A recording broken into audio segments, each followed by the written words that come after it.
And welcome back to Sports on Tap. We're live from Studio J in Brunswick, Ohio. It's our Ohio High School football coverage. Week 6 recap, and we went over the Greater Cleveland Conference with Josh Jeffy. Did a nice job as the Medina Bees continue their hot ways over there. They got a nice winning streak, and just an impressive year for them. Shaker Heights with some big wins. But now we're going to move over to the Southwestern Conference. Avon at Lakewood. And this was all Avon most of this game. It was Avon Ryan Malloy with a 29-yard touchdown run. In the first quarter was 7-0. Then Avon again. Chris Mullins with a 7-yard pass from Ryan Malloy. It was 14-0 Avon before Lakewood then got on the board with a Quentin Palmer 7-yard run. The kick, though, was blocked, so it's 14-6 at this time. Then Avon, we became pretty familiar with Mason McLemore, the running back for Avon. He had a 6-yard touchdown run. It was 21-6 after one quarter. Then we go to the second quarter. Again, Mason McLemore with a 43-yard pass from Ryan Malloy. The kick was good. It was 28-6. And then Avon again with a score. Aaron Andrazol with a 4-yard run. The kick was good, 35-6. And Avon wins big, 42-6 in this game as they improved to 6-0, 5-0 in conference. Lakewood falls to 0-6, 0-5. Avon travels down the road to North Ridgeville this coming up Friday as Lakewood hosts Westlake. Now, North Olmsted traveling to North Ridgeville, and North Olmsted should be pretty familiar with North Ridgeville as they play some of their home games in the new North Ridgeville Stadium. It was first Shamari Williams. He carried North Ridgeville in this game, and he started the scoring with a 1-yard touchdown run. The kick was no good, so it's 6-0 North Ridgeville, and that was after one quarter of play. Then in the second quarter, it was the kicker, Erie Davila, with a 32-yard field goal kick there, and it was 9-0 North Ridgeville at half. Then North Olmsted, they didn't quit.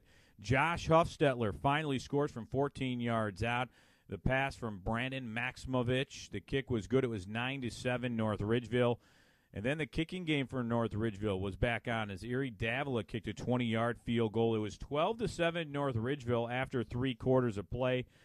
But North Olmsted wouldn't give up. In the fourth quarter, they start off the scoring with a Sean Conroy 32-yard pass from Brandon Maximovich. The 2-point conversion was good. It was 15-12. North Olmsted quickly took the lead. But North Ridgeville, they gave the ball to Shamari Williams, and he knew what to do with it. 5-yard TD run. The kick was no good. It was 18-15 North Ridgeville. And that's the way it would end as they escape in a really close game, 18-15. North Ridgeville improves to 2-4, 2-3 in conference. North Olmsted falls to 2-4, 1-4 in conference. North Ridgeville hosts Avon as North Olmsted hosts Amherst Steel. Now moving to Midview at Westlake, and you thought this would be a really good game, and it was another pretty tough game for Westlake as, you know, they had a tough loss going into Week 5 against Avon. They face another good opponent in the Middies on homecoming night. But Westlake would score first in this game. It was Trey Bylois on a 7-yard run. The kick was good afterwards. It was 7-0 Westlake. Then Midview got on the board with an Alec 4-yard touchdown run. That tied the game at 7. And then Midview's favorite wide receiver, Keith Johnson, on an 88-yard pass from Dustin Crum. The kick was good. It was 14-7 Middies after one quarter. We head to the second quarter where Alex Four continued his scoring on a 3-yard run, 21-7 Midview at this point. And then Westlake got on the board. Connor Sterneckert, the good wide receiver there, 3-yard touchdown pass from Trey Bylois. The kick after was good. Westlake would pull to 21-14. And this is, again, right before half. This is the second week in a row that Westlake has scored before half. They did the same thing at Avon where they scored right before half, and you thought they were going to be down 21-7. They get it to 21-14. But then Midview would score twice more as Midview was – it was Luke Hunt on an 18-yard pass from Dustin Crum and Alec Four on a 3-yard pass from Crum. It was 35-14. Midview wins and gets a big win as they improved to 5-1, 4-1 in conference. Westlake falls again to 3-3, 2-3. And Midview faces another tough task as they travel to Olmsted Falls, who only has one loss. And Westlake travels to face Lakewood. It was Dustin Crum. He threw for 3 more touchdowns and 242 yards, and he ran for 225 yards on top of his 242 yards passing. That's some chocolate milk. Definitely grounds for some chocolate milk there. My God. I mean, have you seen a quarterback that's run, equally for as many yards as he's passed, really, the last few weeks now? Well, at least to that extent, when you're talking about 200-plus yards both running and passing, that's something you see very often. Yeah, and he's done it all for the Midview Middies, so they win big 35-14. Trey Bylois, too, he threw for 210 yards and a touchdown and also rushed for a touchdown in the game. Now moving to Olmsted Falls at Berea Mid Park, and in this game, defense was optional. As both teams, they put up a lot of points, and it started with a touchdown pass, 79 yards from Brett Hutke. It was 7-0 Olmsted Falls. Then Berea Mid Park would get on the board, and we know this name, Tyrese Holland, with a 17-yard run. You're going to hear his name a lot in this game as he scored 5 times. It's 7-7 in this game at that point. Then Olmsted Falls comes back. Michael Howard on a 4-yard run. The kick was good, 14-7 Olmsted Falls. Then Berea Mid Park. Tyrese Holland wanted to score again, 9 yards out on a touchdown run, 14-14. It was 21-14 after one quarter. The Bulldogs had the lead. We head to the second quarter where Olmsted Falls scored another 27 points in this game. The Titans would score 18 all in the second quarter, and it started with a Tyrese Holland 75-yard touchdown run. The kick failed. It was 21-21. Then Spencer Linville would score for Olmsted Falls. It was 28-21. Olmsted Falls went back and forth. Andrew Tursky on a 48-yard pass from Hutke was 34-21 before Tyrese Holland would take it in from 14 yards out. So it was 34-27 as the kick was no good after. And this went back and forth for a while, but Olmsted Falls would outscore Berea Mid Park 21-6 in the third quarter and 6-0 in the fourth. Olmsted Falls wins in a shootout, 75-38. Both teams combined for 15 touchdowns in the game. 75 points? My God. I know. I mean, I've never seen offense. I don't think I've ever seen an offense put up 75 points, and that's including Avon and Midview in the last few years. Yeah, they're not messing around. I mean, how many touchdowns did Spencer Linville have? You know, he only had him and Luke Lombardo of Olmsted Falls each rushed for 2 touchdowns.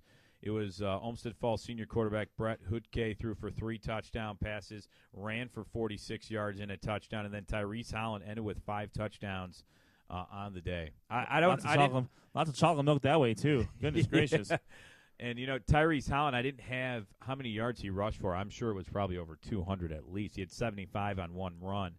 So give credit to the O-line for Berea Mid Park.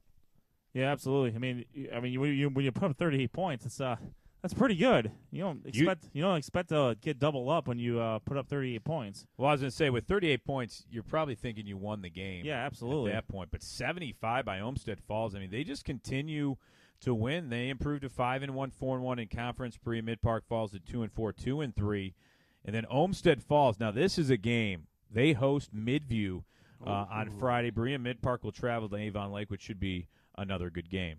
Yeah, you look at the rest of Olmsted Falls' schedule, Midview, Avon Lake, and then a big matchup at the end of the season with Avon. And not to mention a rivalry game with North Olmsted mixed in there. I mean, they've done a good job of beating up on teams that have lesser records. You know, with a lone blemish to Westlake, a very good Westlake team. I mean, they're rolling along pretty good, but we're going to see they're into the meat of their schedule now. I want to see how the Bulldogs respond, you know, to Midview, Avon Lake. The good thing is they have them both at home, you know, so that's that's always a good thing. And they go back on the road against North Olmsted, and then they finish up with Avon. So very interesting to see what's going to happen with Olmsted Falls. Yeah, not a tough way to go, especially when you got to play a tough Midview team coming up. Now, my spotlight game, it was Avon Lake at Amherst Steel. And quarterback Mark Pappas of Avon Lake, he led the Shoremen to really big things in this game as Sandy Bishop started the scoring with a 1-yard run. It was 7-0 Avon Lake, and they score right away again. Hunter Bateman on a 10-yard pass from Mark Pappas. It was 14-0 Avon Lake in this game before Amherst got on the board. It was Evan Shaver with a 69-yard pass from Johnny Matakovich. And then Alan Matakovich with a kick after. It's 14-7 Avon Lake. Avon Lake would score twice right away as Carson Toy, the wide receiver, had a 32-yard pass from Mark Pappas. The kick was no good, so it was 21-7. Tyler Nelson, the running back, had a 4-yard run. Then Bateman caught a pass from Pappas for the 2-point conversion. It was 28-7. At this point, Johnny Matakovich got Amherst back in it on an 8-yard run.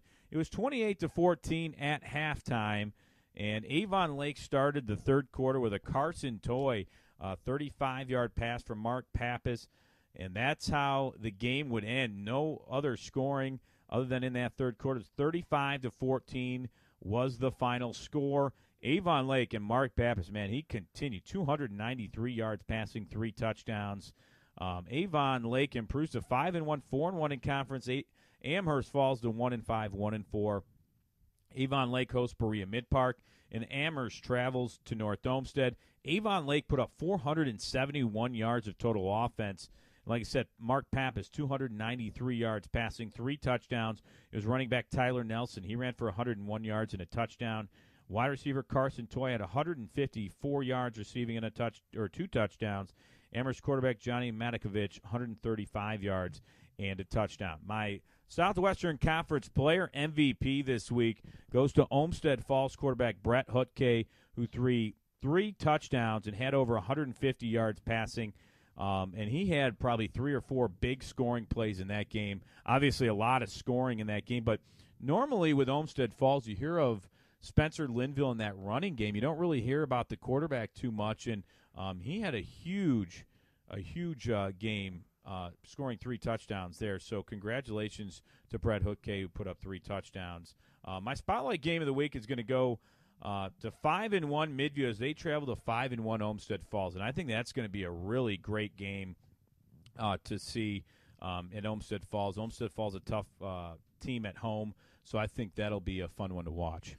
Yeah, absolutely. We talked about it a little bit before or earlier with the Middies, with Olmsted Falls coming into their last stretch here with 4 tough games, and Midview, Midview's got a couple games themselves. This is a tough game for them. They might have they have Lakewood coming after, then Avon Lake, a 5-1 team, and then finishing up with North Bridgeville. So no walk in the park for the Middies. That's the thing about the Southwestern Conference. I mean, you play so many games against each other. You play 90% of your games in conference. Right. You get to see each other a lot, but it's a league that tends to, they beat themselves up, and that's why you might not see teams that are 10-0 going into the playoffs because it's such a tough league. A lot of them usually win their non-conference game, and then it's just a battle royal, a 9-week battle royal to see who comes out on top. And usually the top 3 or 4 teams are shoo-ins for the playoffs, if not the top 4 or 5. Yeah, like you said, they go at it head to head and beat each other up in the Southwestern Conference. But right now we're going to move to the Patriot Athletic Conference, where the Buckeye Bucks it was the Wellington Dukes.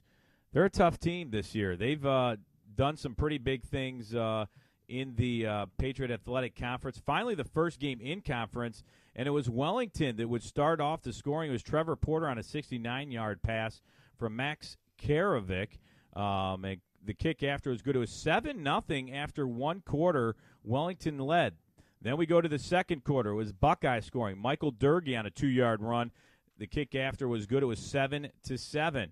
Then Buckeye again. Ricky Van Boxel with a 52-yard pass from Durgee. 14-7 Buckeye. And we say Durgee's name all day long as he scored again from 10 yards out. It was 21-7. We moved to the fourth quarter. Durgee again on a 10-yard run. It was 28-7 Buckeye before Wellington finally got on the board with a Nate Nacella 85-yard pass from Max Karovic. It was 28-14 Buckeye. And then Buckeye, Isaiah Williams on a 19-yard interception return. The kick after was good. It was 35-14 Buckeye. Wellington would score once more on a Max Karovic 27-yard run. The kick after was good, but they could do no more. 35-21 Buckeye with a huge win as they improved to 5-1, 1-0 in conference. Wellington falls to 3-3, 0-1 in conference. Buckeye hosts Black River, who lost a game this week and now stands at 4-2. 0-1 in conference, and they lost to Keystone 16-7. Wellington now travels to Firelands, and I think we have a big announcement coming up, maybe for Buckeye. We'll see what we have in our game of the week coming up. They might be a candidate, but a good game for Buckeye is they put up some pretty big numbers, but Wellington's one of those scrappy, tough teams. They're very physical. They're not going to have a bunch of huge guys on their team, but they play tough, and Buckeye was able to withstand and get a big one. They were pretty much dominant for most of the game. Yeah, I mean, Wellington's a tough team. Their losses are to some good teams. They lost to Doylestown Chippewa, a 4-2 team. They lost to Columbia, also a 4-2 team, before they losing to Buckeye. So as you said, I mean, you can never sleep on Wellington. They're always primed for an upset, and they usually win a game they're not supposed to. With Buckeye, this will be a tough stretch for them as well. Black River is a rivalry game for them, Medina County matchup there. And then you got Firelands and Keystone, both 5-1 teams right now. And that's going to be good for them going into a possible postseason berth, trying to get those second-level points up so they can host a playoff game just like they did last year.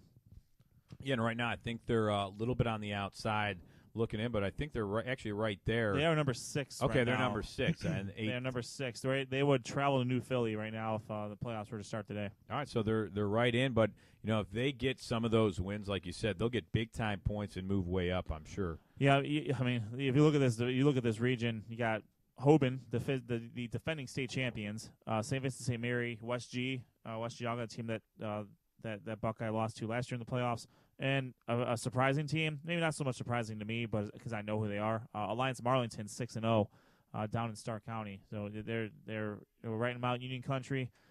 So they're starting out really well. You got Louisville, Alliance, a lot of good teams there. Poland Seminary is having a down year at 3-3. They're usually up in that as well. So I mean, if you make the playoffs in this region, especially a team like Buckeye, it's high praise. And then if you can get a victory, even better. Yeah, and it's going to be fun to see how they stretch. But I know they're familiar with West Geauga, that's for sure. Right now, we're going to step away, take a short break. It's our Ohio high school football coverage. We're recapping Week 6. We covered the Greater Cleveland Conference, the Southwestern Conference, and the Buckeye Bucks in the Patriot Athletic Conference. When we come back, the Suburban League, the National and American divisions there. Ed Dick. Fired up. He's fired up. He's fired up over here. He's been raring to go. And then we'll talk about our game of the week, which was Brecksville at Nordonia, and our look ahead to this Friday's game of the week. Where are we going to be Friday? You'll have to wait and find out. We're Sports on Tap, part of the NEO Sports Insiders Network. We're coming right back.